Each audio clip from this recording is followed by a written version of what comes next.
Alrighty. Limbus Company as a live service gacha game has a shocking amount of dead weeks. Rather, there's little reason to keep playing outside of dailies after you've cleared the new content that drops, out of which averages 2 to 4 hours depending on the type. Heck, even when a new canto drops, the week-long waits for the next part can feel agonizing and leave you wanting for more. What can you do in the downtime? Well, I know very few of you actually asked that out loud, but I'll oblige the answer anyway. Play other games. Which other games? Well, I've got a short list of rather interesting ones for you lot that need some kind of odd hits, so here we go. Honorable mentions. I should start by addressing the elephant in the room. Project Moon's other games, and of course more Limbus. Starting with more Limbus though, not everyone out there has grinded out the mirror dungeon and gathered every single ID and ego in the game. If the addiction is too strong and you actually wish to achieve this sort of collection, just play more Limbus. Grind out that battle pass level, get all the Fred and EXP you could ever want or need. Heck, if it pleases you, grab some facades as well. Nothing is particularly stopping you from sticking to this as your forever game. Just note that Inkafallen is finite. You may end up staring at and even purchasing those extra boxes if you get far too stuck into it. I've been there, and well, it's not pretty to admit. Library of Ruina. If you haven't already, you owe it to yourself to clear Library of Ruina at least once. Heck, go clear it a few times even. There's some insane depth and Project Moon jank involved after all. There's many ways to go through the receptions, and I've done a draft run with some other creators. One recommendation though, do it as blind as possible for your first run. See what works and what doesn't, and when you finally hit the Queen of Hatred vertical scaling difficulty cliff, perhaps consult a guide or two and make sure you're still sane. Regardless, the game is essentially the Limbus prototype, with a ton more freedom and of course, plenty more ways for things to go horribly, horribly wrong. It is, however, far more approachable than their other outputs, that being Lob Corporation. This one I more hesitantly recommend.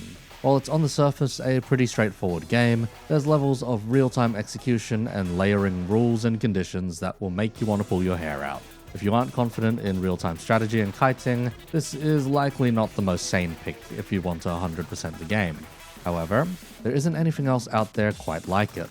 Not even SCP has quite as solid a monster management simulator as this one. The atmosphere of the game is immaculate, the music is fantastic, and of course, it is this funny company's origin points. Oddly enough, if you look back at the failed Kickstarter, you'll notice there's a very high tier where you can get your OC canonized in Project Moon's universe. If that tier was still available today, I reckon a lot would kill for that. Play Lob Corp. Despite the suffering you see me go through on stream, this is actually my favorite out of the free games. Anyhow, that's the free cop-out answers out of the way. Let me recommend you some games to play while we're on drip feed mode.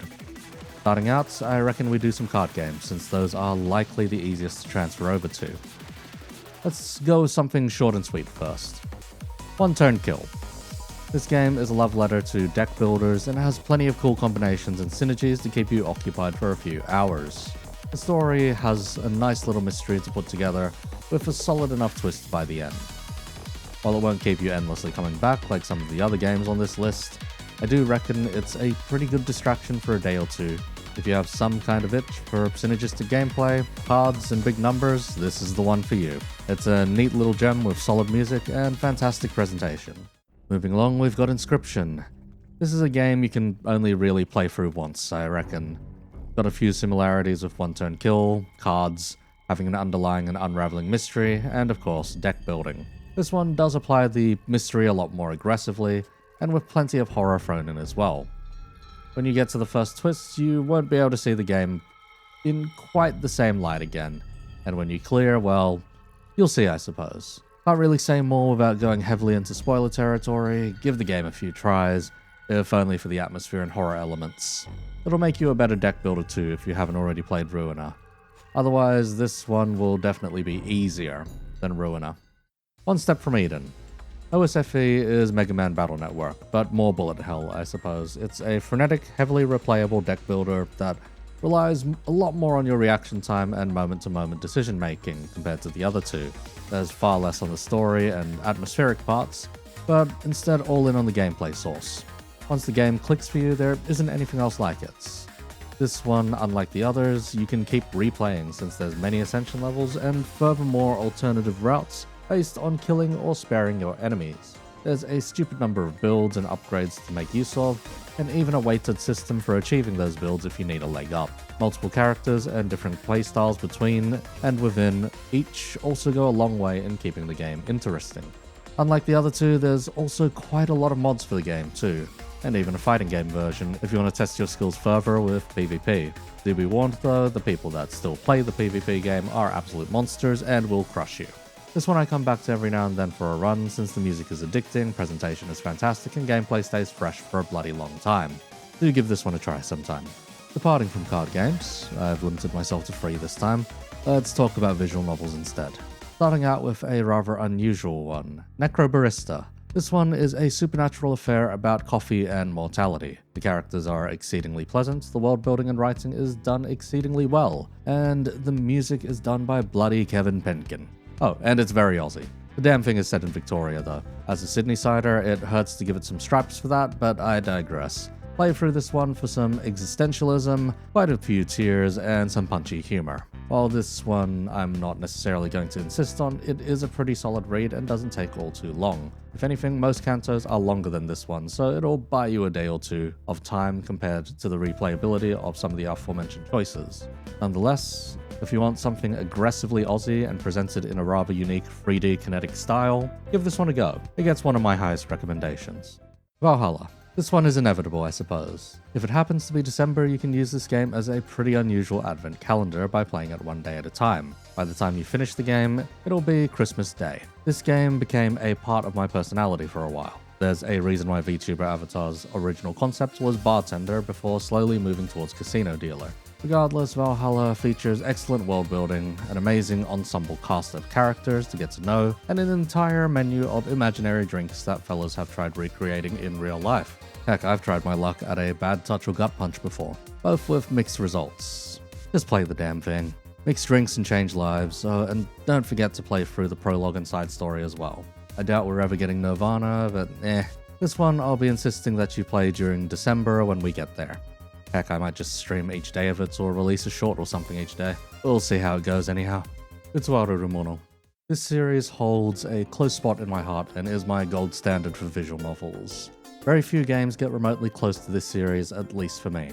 While the original had its flowers and is more than old enough to drink, the sequel duology alone is worth playing in my book. These games feature rock-solid world building, a colourful cast of characters, and a compelling plot full of mysteries, hooks, and twists. This is the visual novel series that I will insist that people play. It's unfortunately never cheap to pick up, but will keep you occupied for a few weeks or a month with around a 100-hour runtime across the series. Pretty sure I was ugly crying by the end of the damn thing, so if that means anything to you, then it's worth picking up. Just with any classic visual novel, expect plenty of anime tropes and shenanigans to happen.